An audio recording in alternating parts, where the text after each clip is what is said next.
ሴት እንዳትገሉ ምርኮኛ እንዳትገሉ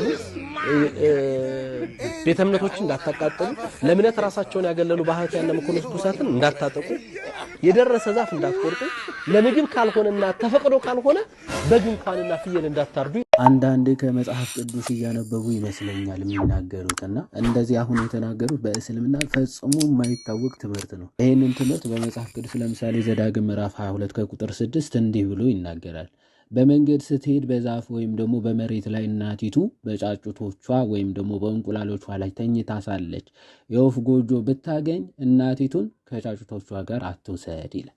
ስለዚህ እንደዚህ አይነት ርህራሄ ለእንስሳቶችም ጭምር እንድታረግ የሚያዘው መጽሐፍ ቅዱስ እንጂ ቁርአን እንዳልሆነ በሚገባ እናውቃለን። በአንጻሩ ግን ምንድነው የሚለው እንኳን ለእንስሳትና ለአትክልት ይቀርና ለሰዎች ራሱ እንዴት ነው የሚላቸው? እንዲህ ይላል ሱረቱል ተውባ ሱራ 9 አያ 5 ወይም ደግሞ ቁጥር 5 ላይ እንዲህ ይላል የተከበሩ ወሮች ባለቁ ጊዜ አጋሪዎችን ባገኛቸዋቸው ስፍራ ግደሏቸው ይላል።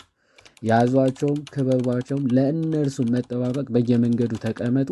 ቢጸጸቱም ሶላትንም በደንቡ ቢሰግዱ ግዴታ መጽዋዕትንም ቢሰጡ መንገዳቸውን ልቀቁላቸው ይላል። ስለዚህ ያላመኑትን እያዝክ ግደላቸው፣ አሳዳቸው፣ ክበባቸው፣ ያዛቸው እያለ የሚናገረው ማን ነው ማለት ነው? ቁርአን ነው። ይህ ብቻ አይደለም። ቁጥር 73ም አንተ ነብይ ሆይ ከሃዲዎችና መናፍቃንን ታገል፣ በእነርሱም ላይ ጨክን ይላል። ስለዚህ ያላመኑትን እንዲጋደል በእነርሱ ላይም እንዲጨክን ምን ይላል? ያዛል ማለት ነው። ይህ ብቻ አይደለም።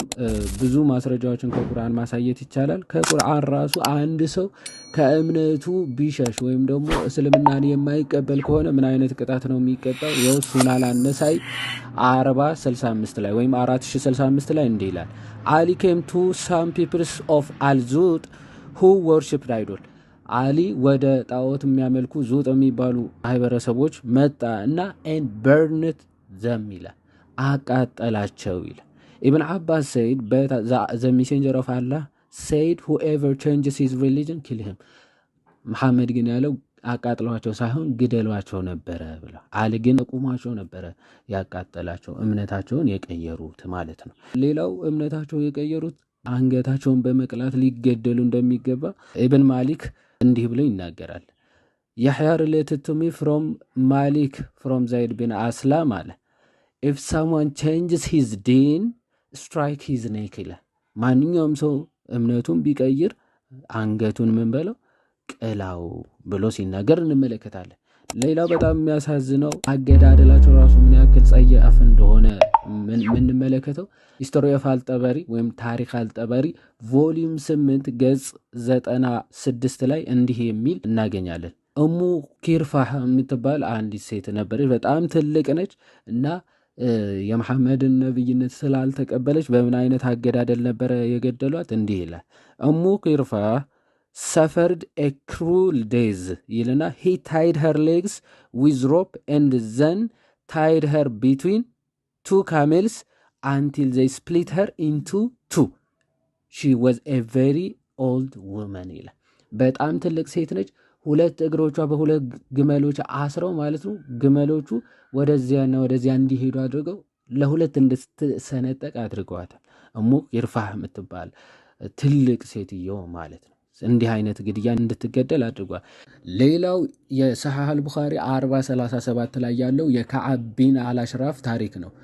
እንግዲህ ከዓብ ቢን አልአሽራፍ አይሁዳዊ ነው፣ ግን የመሐመድን ነብይነት ስላልተቀበለ እኔንና አላህን ጎቶናልና ይሄን ሰው ሊገልልኝ ቢፈልግ ወይም ደግሞ የሚገልልኝ ማን ነው ብሎ ይጠይቃል። መሐመድ ቢን አስላማ እኔ እገልልሃለሁ ይላል። እንግዲህ አብሮት ያደገ የገዛ ወንድሙ ማለት ነው መሐመድ ቢን ማስላማ ማለት ነው። ለመሐመድ ሲል ግን ምን ይላል? እኔ እገልልሃለሁ ይላል።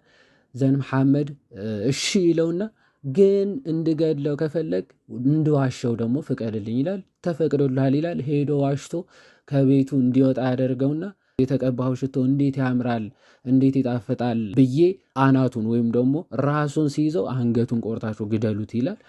ልክ እንደዚያ ከቤቱ ሸውዶ ያስወጣውና የተቀባው ሽቶ እንዴት ደስ ይላል ላሽተው ፍቀድልኝ ይለውና በየዋህነት እሺ ብሎ እንዲያሸት ይፈቅድለታል። ዘን አንገቱን ይዘውና ቁረጡት ይላቸዋል ማለት ነው። ዘን አንገቱ ተቆርጦ እንዲገደል ያደርጋል። እንደዚህ አይነት ጸያፍ ግድያዎች ከባባድ ግድያዎች እንዲደረጉ የሚፈቅድ እስልምና ነው ዊዝአውት ላይ ኢስላም ላይ